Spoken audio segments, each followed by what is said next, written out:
From the Epoch Times, an article by Brian Cates, published October 21st, 2020.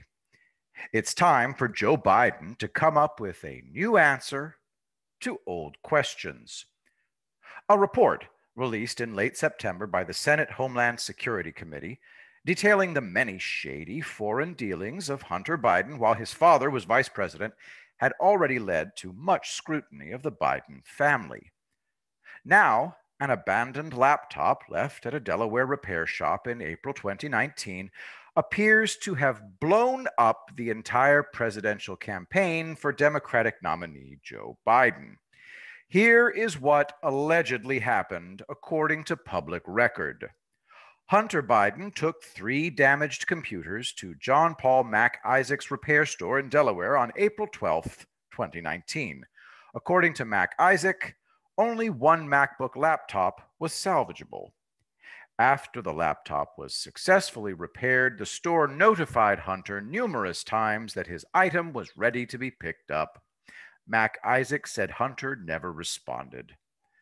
The repair contract Hunter signed, if real, clearly states that if an item is left with the store for 90 days, it is deemed abandoned by Delaware law and becomes store property. Upon reviewing the contents of the laptop he now owned, Mac Isaac noticed several items that compelled him to contact both state and federal law enforcement. The FBI and the U.S. Attorney for Delaware, David Weiss, issued a federal subpoena to Mac Isaac and took possession of the laptop in December 2019 to presumably launch their own investigations. I suspect, due to what has subsequently been divulged regarding the laptop's contents, that multiple investigations are currently underway. The contents of the laptop. Calling the contents of this laptop explosive would be a massive understatement. Not only do the emails released from it thus far, if real, show blatant influence peddling schemes, financial corruption, and the selling of access to Joe Biden, it goes much further than that. Massive amounts of money were allegedly changing hands between the Bidens, their business associates, and foreign governments in China, Ukraine, Russia, and elsewhere. To believe this kind of money was changing hands with no strings attached would defy belief. Hunter Biden has a long history of drug abuse, and images published on October 14th by the New York Post, allegedly from his laptop, show him using drugs. In one image, he appears to be passed out with a crack pipe next to his face. After a week of this story dominating the news media, despite attempts by some social media platforms to censor it, it should be noted that neither Joe Biden, Hunter Biden, any member of the Biden family, or Biden's campaign has issued a statement claiming that the emails or images published are not authentic. While plenty of Democrats in Congress and members of the media have labeled the laptop disclosures Russian disinformation, the people in the best position to verify or refute the authenticity of these emails and images have remained silent. That is very revealing.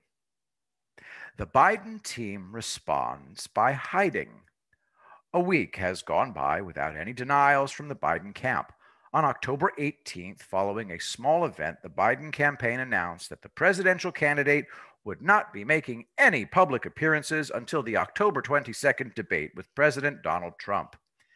At this stage of a presidential race, for one of the candidates to essentially disappear from the campaign trail for 4 days is simply unheard of. The stated reason for Biden's disappearance is debate preparation. I suspect the real reason is that Team Biden expects more explosive revelations from the laptop as the week unfolds and is doing its best to limit the candidate's exposure to questions about them. How did the Bidens get away with it for so long?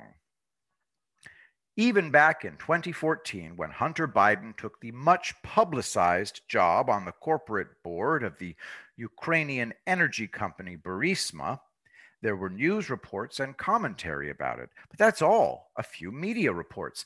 The Bidens simply coasted for years inside the DC swamp with little pushback, or accountability. Of course, every now and then a reporter would ask a question about the blatant conflicts of interest and the troubling appearances. When that happened, Joe Biden would angrily reject the question, call it a lie, or declare that he had never talked to his family members about their business deals. The issue would be dropped and everyone would move on. This angry denial strategy has always served Joe Biden well. Until now. Now, in the face of this new evidence, a simple, angry denial that he never discussed his family members' business dealings in foreign countries where he and the Obama administration's designated point man is not going to get the same mileage. And that's a good thing. It's far past time Joe Biden came up with a new answer to these old questions. Brian Cates is a writer based in South Texas and the author of Nobody Asked for My Opinion, but Here It Is Anyway. He can be reached on Twitter at Draw and Strike. The views expressed in this article are the opinions of the author and do not necessarily reflect the views of the Epoch Times. I will be the greatest president that God ever created.